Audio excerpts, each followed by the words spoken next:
Hey everyone, welcome back to Market Mamas. Thank you all for joining us. I'm Kendra and this is Becky. We're day traders from the US. Becky is in Pacific Northwest and I'm in Northern Cali. We both started learning trading in early 2021 and became trading accountability partners a couple months into our education. And now we're here with you all. Both Becky and I have traded stocks, commodities, options previously, but now we're focusing solely on trading futures. We created this Market Mamas podcast, psychology podcast, to share all the growing pains and inner workings that developing traders all experience. We now have a large library of episodes featuring various topics, must-read recommendations, and real trader interviews. So you can all check that out. We're always looking to be of service and helping guide beginning traders and just spreading the awareness of this amazing opportunity that trading is, as well as the amount of hard work and dedication it really takes for success. Today, we want to talk to you all about that, a period that a trader faces when they're striving for next level maturity in their game. So Becky's going to take it away. Yes, I'm excited to talk about this because I feel like it's a really multifaceted discussion. So as Kendra mentioned, I've been training for about 3.5 years now, and the growth in me, I can tell, has been massive since I first started learning about Miss Market and all that she has to offer back in 2021. The maturity improvement within myself as a human and as a trader since then, it's really been significant. So it begs the question, right? Am I now like mature as a trader? Well, I mean, that's like a hell no. So I would definitely say that I'm like mid-maturation, and that's for many reasons. But thankfully, I think I'm acutely aware of my pitfalls now and my weak points that need the most attention. And now I'm able to kind of dial in and specifically target those for improvements every day. So it's in this like acute awareness that I do know what it looks like to have maturity and what with further maturity I am aspiring towards. So I know how the future trader Becky will act, trade, manage risk and reward, and expand into all of the potential. And she is who I visualize in my quiet time and work to build actively every day with my thoughts and actions. It's another long game development situation, as with much in trading, but it is undoubtedly worth the time and effort. When I can actively and in vivid detail envision the trader that I intend to be in just a year or two, and then also well beyond that, I can clearly see the ways in which I am stronger, more confident, and more steady. And so that vision, it kind of focuses the work that I'm putting in every day in my office, but also in my mind. It focuses me on the ways in which I need to change so that I can level up. And all that potential is kind of amazing. Kendra, I know you visualized too, and I kind of thought you could tell us about the magazine covers that you recently created for us as part of like our visualizing and leveraging up. Right. Yeah. Well, I just love, first of all, let me say, I love that we're having this topic, this conversation, because there is so many ages and it feels like ages, right? Stages and phases that we've gone through with this maturity concept. I mean, just from the very beginning of not even realizing, understanding the undertaking that we were taking on with learning to become day traders. So this is an awesome topic. I can't wait for us to get into this. But yes, Becky mentioned the magazine covers. We recently had, if you saw our 100th episode, we had an annual photo shoot with our awesome photographer, Victoria, who's based out of the Bay Area. And we went to botanical gardens and just got like some really awesome images and headshots. And so as Becky said, we're really big on manifesting, calling our future self into the present, just being greater than our environment and practicing that, feeling, believing, so we can have all of that fall into place. And so naturally I was like, let's make a magazine cover and let's put on there exactly what we're working for every day, which is to become 7-figure, very much successful, profitable day traders. So that's what we did. I'll add them to the B-roll so you all can see. And it's a bold thing. And it's just one of those things like how bad do you want it? You know, everything that we've studied, you have to be able to be the person who believes in yourself most. I mean, my next door neighbor has no freaking idea that I'm going to be a 7-figure trader. When I go to the grocery store, like no one realizes like what a big deal I am. So I have to realize that and celebrate that literally every day and wake up with that energy, sustain that energy. And it's hard, of course, because that isn't our current situation at all. But it was something I felt a call to do, and I did it and shared with Becky, and it's really cool. So now we have those magazine covers hanging, and it's just a great reminder of what we're doing each day, and that the future woman that we're going to be is counting on us every day, how we show up. So it was a great putting that out there in the universe. So right, they turned out so well. You are a creative wizard, and I'm so grateful to have you as my partner. But I really feel like they're a perfect example of what we do every day in our quiet moments in our minds, of like knowing why we're putting in all this grueling work and this consistent pressure on ourselves and resilience when we get struggle days, because we can see this vision of what we are, but we just haven't got there yet. And so just having that constantly in our face of like, I know who I am, and this is the essential building days towards that, it makes it, I don't know, it gives me stronger stamina to keep going. So that's just one beautiful representation of the ways that we're consistently visualizing what will look like when we do really get to the next levels in our trading. So I'm so happy that we could have this little moment to share, because you just created those the other day. So it's fresh in my mind. Okay. So I know who we will be once we're more fully dialed into our process, right? That's kind of what this visualization is about, who we're going to be when we get there. It's something like, locking down impulse control and consistently only executing per our system every time. And then we get to experience the compounding success when we do all of those things just so how we know that they are the most successful. It's kind of a gorgeous and exciting future that I know is going to be amazing and continually will evolve. I mean, I don't know that there's ever going to be I've arrived, because every new level, you're like just dreaming of the further ways you could push it. But there's definitely places we know we're going to start. But what the heck is it that even keeps us from living in that now, right? Like in theory, Kendra and I, we both know enough technicals and skills to be fully successful now, to have all of the P&L that we dream of. But I know for myself, I don't have it yet every day consistently. That's because I still have some bad habits. So I just want to shed a little bit of light and a little tip here and there on what I'm doing on some of these clinchers that I think every trader experiences. And for myself, I am still at various stages of growth and working beyond them. And one of the common errors that everyone experiences, but I'm a lot better at now, I have to say, is FOMO. So early on, that was a big struggle for me. Now that I have really dialed back my exposure to other traders' trades during my trading time, I feel like that has really helped. So I purposefully now do not engage in any community chats or online threads while I'm in my trading execution time. I want to instead lock into my own system, and hearing that anyone else has already made so much or nailed their morning trade or session, it's just noise that never helps me. And so I just don't even allow it into my zone in the morning. And that has been a huge benefit for FOMO for me as a developing trader. And so that is no longer a big one for me. So if you still struggle with that, I would definitely recommend like tuning out the noise the best you can when you are executing and trying to stay consistent with your system. Now, revenge trading, that one is a little bit more personal for me and still a little bit more of a struggle. So I've had to be more intentional with targeting that, and it has taken me longer to tamp it down. I do practice backing up from my computer in recent months, and I do 50 squats and 50 push-ups after a losing trade before I should consider another trade. And so I love that because it pulls me away from my mouse and then into my body for a few minutes, and it provides a decent mind reset break.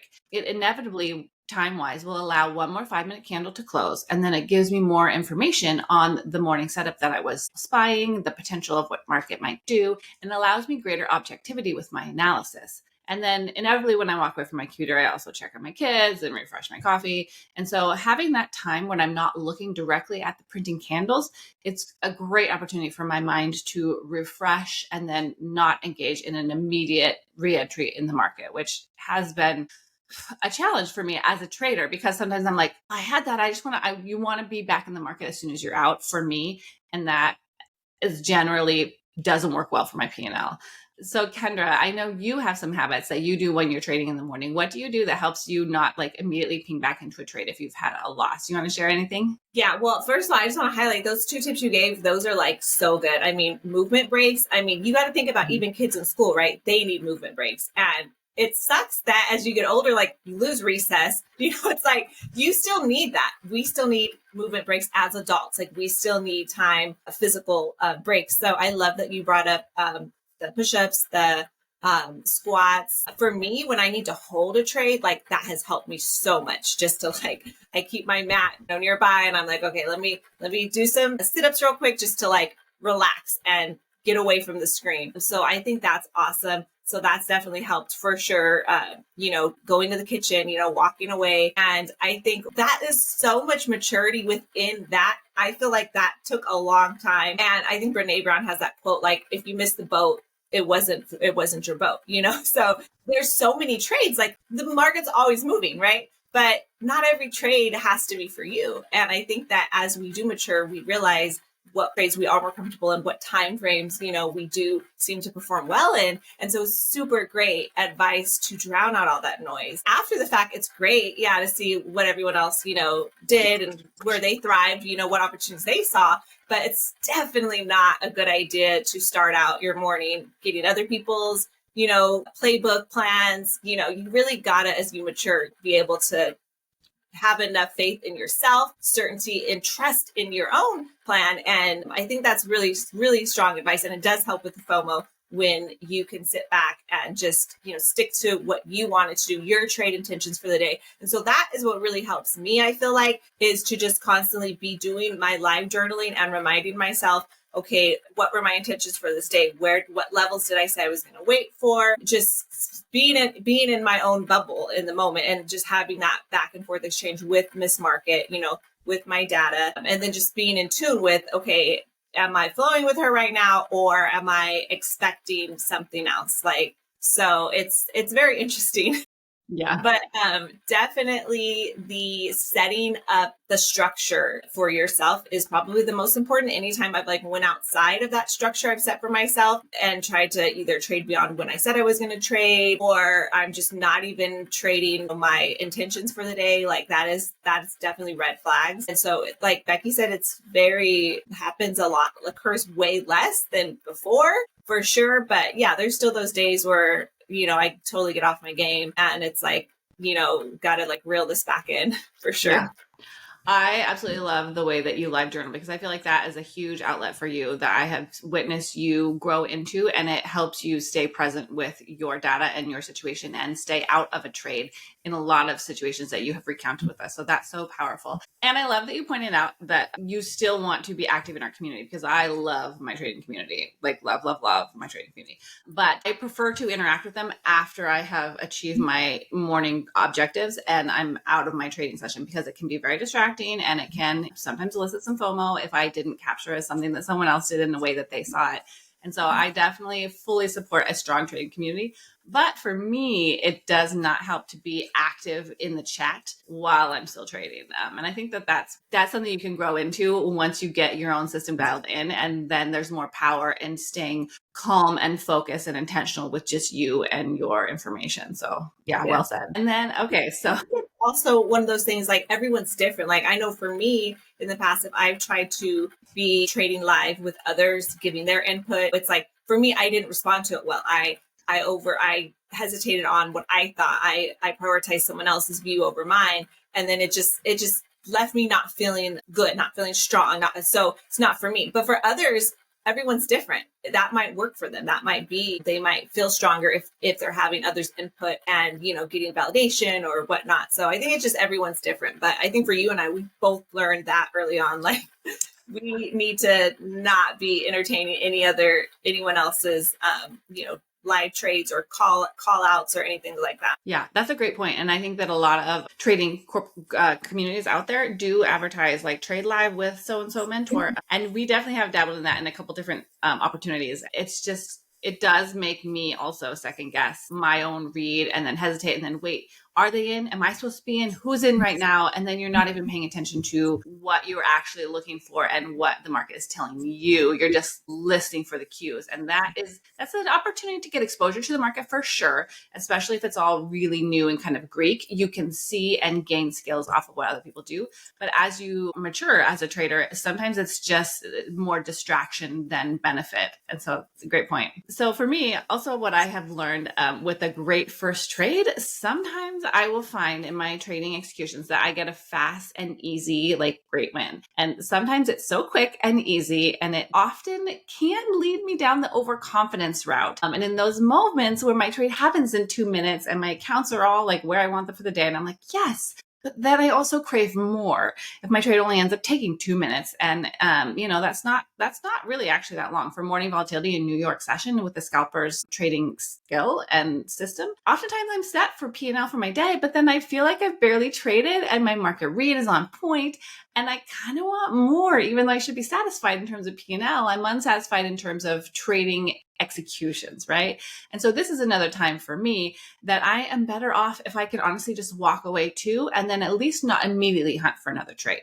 So sometimes I do have time and opportunity with a different account or just one more trade to do another execution in a given morning. But jumping right back into a trade after a quick and easy win, sometimes that's really not the best outcome for me, because in that moment of overconfidence or high confidence, I can shortcut my analysis or potentially enter with more size or risk than I should have or would have because of that said overconfidence. When I walk away and instead engage in another task after my first win, that time I can allow the initial high of a solid win to settle and my mind to come back to its balanced center place of focus. So I think that that's powerful, and other more advanced traders than myself mentioned that. And I don't know that I fully understood it until recent successes where I'm like, yeah, when I'm like, I nailed that one, I'm going to nail another one. That's actually not generally helpful. So basically walking away, at least briefly, is super beneficial between trades before the beginner and the middle trader, at least in my experience, both with a loss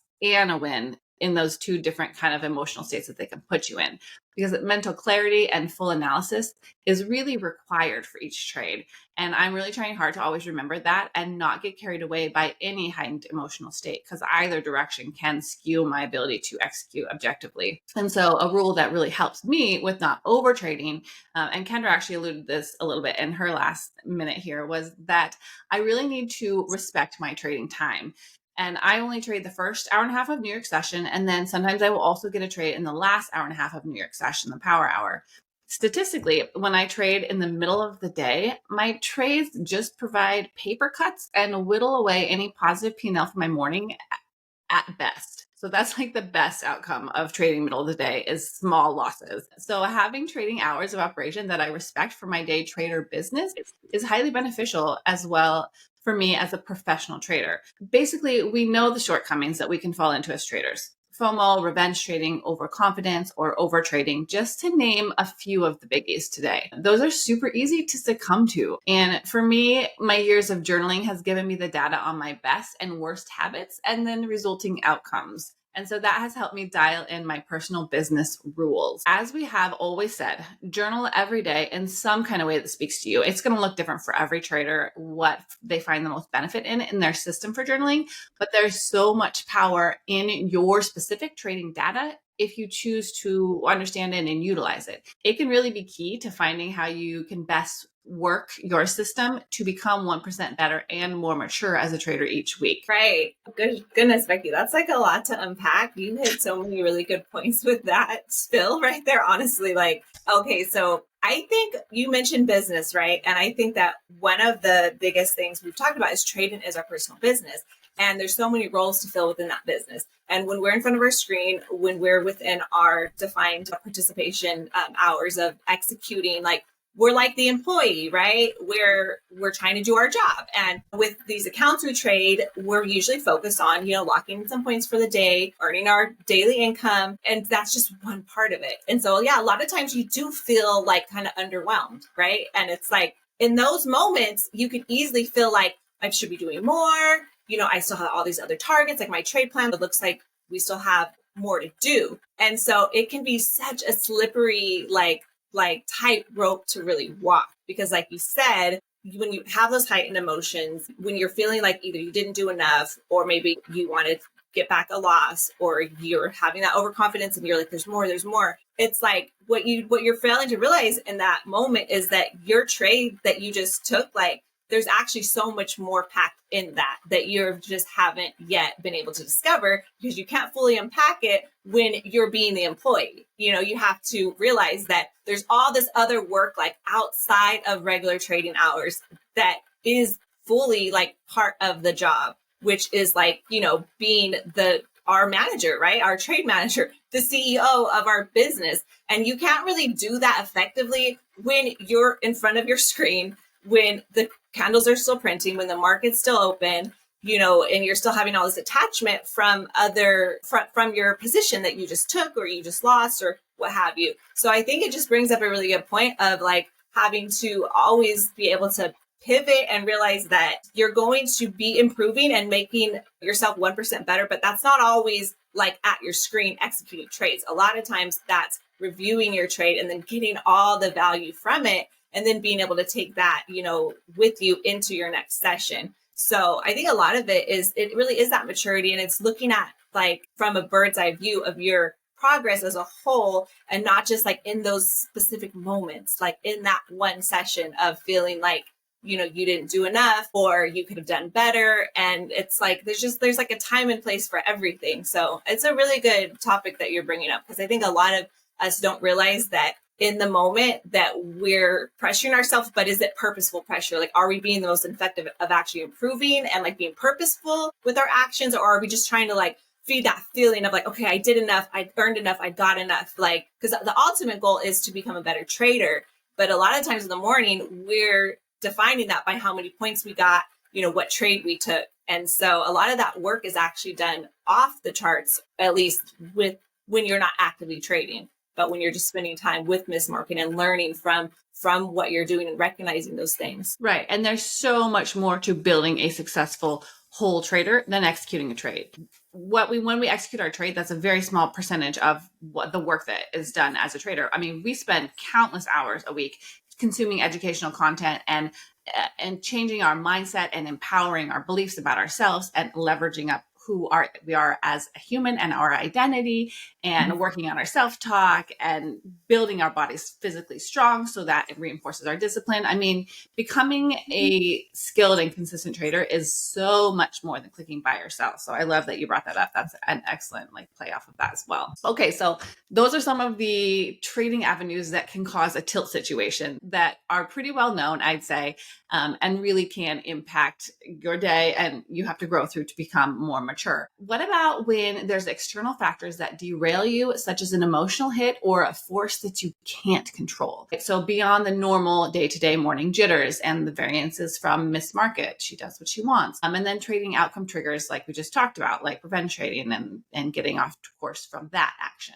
Well, so recently I personally experienced some rule changes and additional restrictions from my trading funding company regarding performance accounts. And that ended up being pretty impactful for my mental stability in my trading over the course of several weeks. So without getting into any specifics, I needed to change how I was trading in order to withdraw profits that I had built up in my accounts. And so, goodness, did that affect my peace of mind with my trading. But in the moment, I couldn't change any of it. It just was not within my power. There was no pushback or discussion or avenue for me to pursue to change the requirements, despite my efforts. So the overarching situation was that I had to choose to focus on what I could control, which was my actions and my inner dialogue. I needed to not take it personally that I was caught in whatever net, and instead keep my head down and keep my mind focused.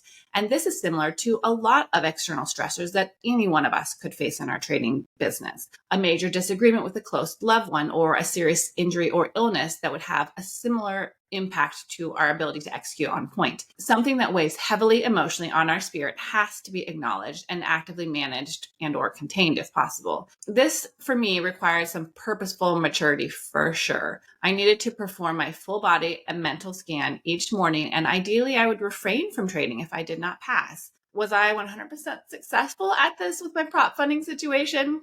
Nope, sure wasn't, or at least not consistently enough, right? It was very stressful, and it kept me up at night, many nights. It bred anger and frustration. And those are some legit emotions, you guys. Those emotions are very damaging to a steady and focused mind. So now I'm past that situation generally, and hindsight has certainly provided clarity, as it always does. This was yet just another example for me to personally grow through and strengthen my mind. Every setback, it's a setup for a comeback, right? More lessons and opportunities for me to evolve and mature as an adult and a trader. We cannot control the world around us, but we absolutely can control how we respond to it and where we choose to place importance, whether or not we want to admit that responsibility, right? Life is going to throw obstacles in our path, and we are ultimately responsible for how we respond and pivot and continue on our journey. fully accepting this and acting in accordance with those principles, it's easier said than done, speaking from personal experience, right? I know now that I'm tougher for it, and I took the lessons that I learned and have moved right along. But we do have the choice to stay down when something derails us or dust ourselves off,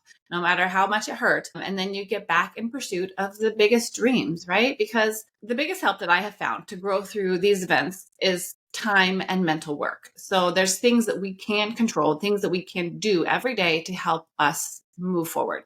Meditation, visualization, exercise, leaning into our loved ones, and then also like hobbies that bring us happiness. For example, gardening has been a really peaceful avenue for me. And so with my trading, focusing on my process and my system and putting my energy into tuning out all the unhelpful noise and feedback that just doesn't serve me. And people who do not experience your specific trauma, they're just not going to fully understand it, but they don't need to. The work that has to be done, it's internal anyways. And owning that responsibility for ourselves is critical to the growth that is required. Placing and debating blame on any issue serves no greater goal. It just prolongs the trauma. Life lessons can hurt our hearts in the moment, but we are all stronger than we know. And this is just life. Oh my gosh. Yeah, that's deep. And it's so true because trading is such an inside job. And I think it's really calloused us like way more than we probably ever realized, because you're right. I mean, we've had the level of personal accountability and not being able to place blame. I mean, you learn that like early on as a trader, but you keep hitting that wall because it's so unlike, most things in life. It's just, that's not like that. It's like, well, that's not fair. And it's like, yeah, true. Life isn't fair. Yeah. And trading life really is not fair. It's so hard. You've always been so resilient, and like, you've always been able to turn obstacles around and advance on forward. And I think that is, you're so much stronger for it. And it's just such a testimony to, we're never down unless we decide we're down, right? That takes a lot of emotional strength. And I'm glad that you're able to channel all the other amazing things that you do in your life with your gardening. That's powerful. Like, we have to have that balance, which we did the episode on life balance. So for everyone who's new to our channel, definitely check that out because it's really important. It's really strong to not have your entire identity wrapped up in trading, even though we're trying to master something. So a huge majority of our mental capital, our time, our energy, our investment is going to be in this, but we still have to serve and support the other parts of our lives, And you're giving me a lot of credit here, and I thank you and I love you for that. There was a couple weeks in there where I was like real off on my emotional piece. And I want to say it to normalize the fact that whatever your initiating event is for whatever trader is experiencing something that is really throwing them off their peace of mind and ability to stay focused. I get it. It fucking hurts and it sucks. And you can only change what you can change though. And so to just the quicker you can lean into the things that serve your better, gentler heart, that helped me pull out of it quicker. And it's not fair. Carry on, if it's not fair, it still happened and you still have to move forward, or you could just sit there and wallow in it, but that sucks worse. You pick the lesser of two evils. Letting it go and figuring out how to move beyond it is so much more productive in the long run. And the whole thing is about what's your time worth? Do you want to have a tantrum over it for weeks and months, or do you want to have a tantrum over it for a week and then get your shit together? Because that's what I have had to grow through in a couple different instances. I mean, trading for 3.5 years, Kendra and I, we have had different things beyond this derail us, and we've had to pick ourselves up. This is not a new concept. No, it's really not. And I love that you brought up I think one of the most powerful things too is you can just always remind yourself, what can I control? What can I control? For me, I like to journal. I like to have a visual. So literally making a chart for myself of this column is things I can control. This column is things I can't control. And I will need to routinely look at that and remind myself hey, quit wasting your energy and all your mental capital on all this shit. Let it go. You can't and it's hard because I am a control freak. I seek that, out of everything. And when I can't control stuff, it's very unsettling and it really upsets me. So it's a hard concept to really accept. And it takes a lot of work and constantly parenting ourselves in that way, for sure. Agreed. Okay. So I don't know. Apparently I can't go an episode without saying it, but when considering the topic of creating trader maturity, of course, I wanted to chat with my mentor, Jermaine, about it because he really embodies a maturity that I haven't seen in traders almost never with all of the mentors I have observed. And so I definitely wanted to pick his brain on this topic. So I just brought in a few of the things that he told me that really resonated with me and that I'm actively working on myself. So with him being a complete game changer for me in technical and psychological growth and development, I got to give credence to the boss, right? So one tip that he offered that we all could heed is to list the things not to do for our business and then work hard not to do them. So what a simple statement, but also super powerful. If we know that certain behaviors are not serving our purpose, we have to own them and cut them out. Again, the personal accountability, right? And then eyes wide open kind of energy. And so he also recommends working on sitting on your hands. So coming to the market, not to look for a trade, but more to observe. Watch how she moves, sit there and be present, but not trade hunting. And this is legit maturity, especially when market is open, but it's such a good point. So it's like watching from an abundance mindset, not a scarcity one, thinking I have to get a trade now because what if there isn't a better opportunity later? Well, that's scarcity, instead of just like, I want to learn how she moves because I'm going to be a trader forever. And when I see an excellent setup, maybe I'll capitalize. That's such a better place to be as a trader. It's such a good concept. And so watching a live market and not executing, that would most definitely improve peace and patience in our trading bodies and our maturing selves. I also loved another tip he had of making time for replay or back testing. And then while you're doing it, do mental trades for the first couple hours or so of a regular trading hour session.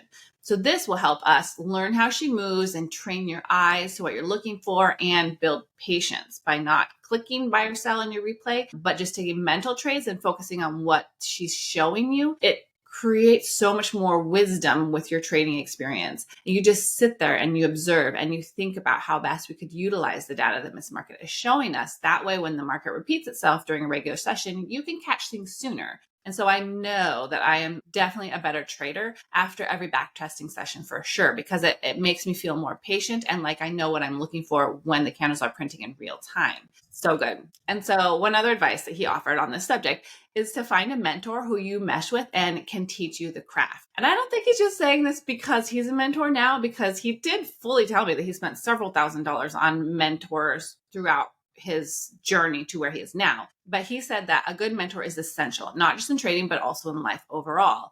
And I definitely tested that because I've had different mentors, and Jermaine and my trainer, Amy, have been definitely overwhelmingly powerful influences for me as I have grown and matured.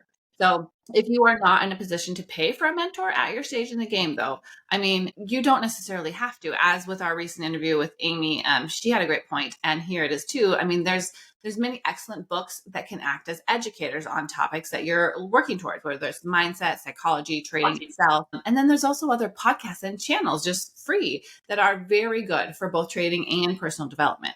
I would just caution, though, I would say that to make sure that whatever they offer is right for you, or you don't give them, paid or unpaid, any more of your time. So the right mentors are priceless. But the mediocre mentors who don't teach you exactly what you need, they can actually kind of damage your progress if you stay there too long. So just be critical and particular with who you give your time to, I'd say. And don't feel bad when you decide it's time to move on from one because you want another level. That's part of the game for sure. But just little tips there from him to my favorite mentor, Jermaine. Thank you for the great tips. And we definitely appreciate you here at Market Mamas because you offer us so many gems of wisdom. And these ones I just had to get out there from him for us all. Oh my gosh, yeah. Well, yeah, Jermaine is definitely one of our beloved for sure. He is so helpful. And yeah, just such a wonderful supporter. So I've gotten so many gems and nuggets of wisdom just from having him on the show and then the stuff Becky shared. So I agree with everything, especially, so it's funny that you bring up the whole sitting on our hands because advanced trader we've talked to, all the people, they say that is something you have to learn. That's a skill of not constantly expecting to participate, thinking you're going to get your setup. But it's like, I really want to put a poll out there of like, how many of us actually do sit through a trading session and not execute? I think it's very rare, very rare. And so I think that since we're talking about maturity, that is definitely some next level that I know a lot of us are striving for to normalize that. The other thing I wanted to mention about the whole mentorship is it was in Napoleon Hill, Think and Grow Rich, and then also in the most recent book we read, Mindset for Winning, where they talk about having that cabinet, that private counsel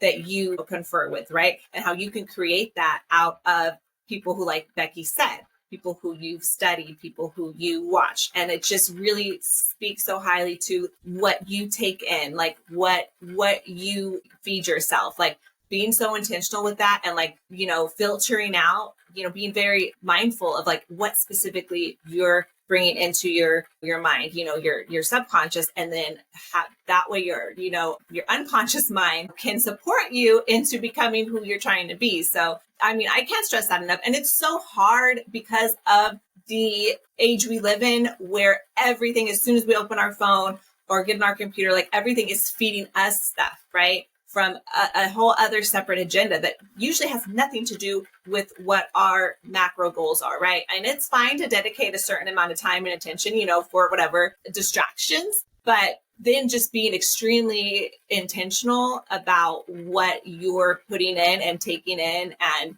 people who are going to be your role models, people who are doing the things that you want to do, and absorbing that and studying that. Like, yeah, that's just that. I don't think there's any way to advance and to go after what we're doing if you don't make that a solid part of your daily practice, for sure. All right. So let's be real. Nothing that we said today, I think, was super earth shattering, right? For all our traders out there that are more than a year or two into their journey, these are not new concepts in general, but real, comprehensive, reliable trader maturity. It just is rare in the first 5 years as a trader, I'd say. At least the strong, steady, consistent level of daily mature and settled choices. So then how the hell do we get it, right? That's the question. Like, I know all of these pitfalls. I want to be past them. But I think that the painful, honest answer is, truthfully, it's just time, experience, pain, resilience, and personal accountability, even when no one is watching what you do. So that's what has to grow to next levels. And there's no shortcut to these things. I put in a few years now, and I can feel the improvements for sure, as well as see them in my accounts and my stability of my P&L curve. Kendra and I both can definitely see them in each other as well. Like when we dialogue about our days and our experiences, it's completely different than it was 2 years ago.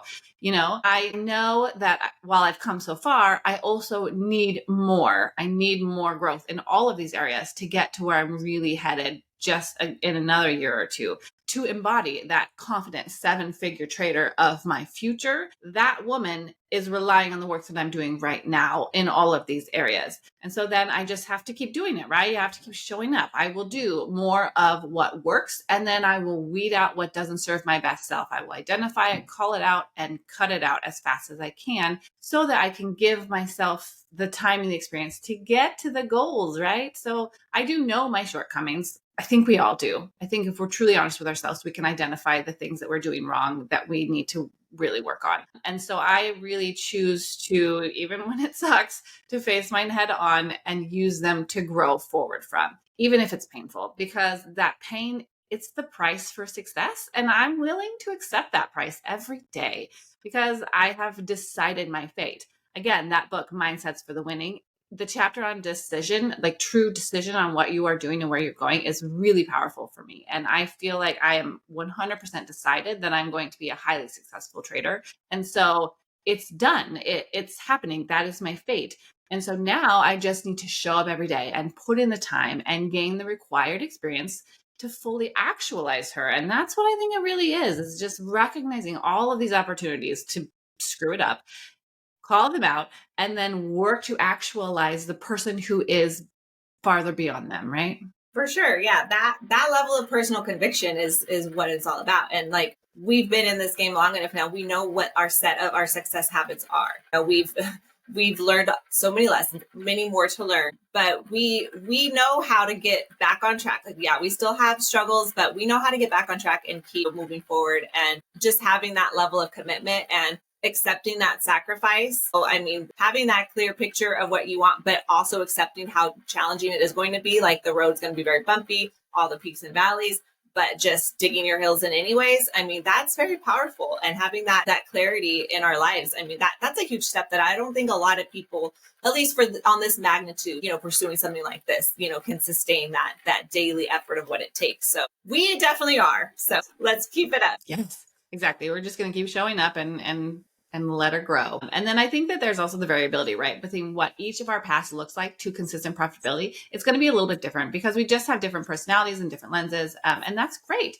There are common threads and they are inevitable, as we've discussed today. But I like to think about, I have been an RN for 18 and a half years. And in that role, I know what maturity and expert level feels like in a career. That is perhaps another factor for me that reminds me that I know that I am not there yet as a trader. I feel very different in those two roles in terms of peace and confidence. And I still get butterflies in my stomach each morning at market open. And I have to stand and like Kendra does sit-ups. I will do curls. I think my weights are in the background of the picture. I will stand and I'll lift weights, or I'll pace in my office when I am holding a trade to a farther target than is usual for me because it's uncomfortable and I'm trying to push myself. But I succumb to poor habits such as over trading occasionally, or I feel an overconfident high from a slightly larger win than usual. But I think with time and practice, these experiences will settle into business as usual, such as how my nursing career has. And then once you kind of settle in, you can start to leveraging up with less hesitation and accept losses with less fear and scarcity. And that is a trait of maturity that we're all seeking. And all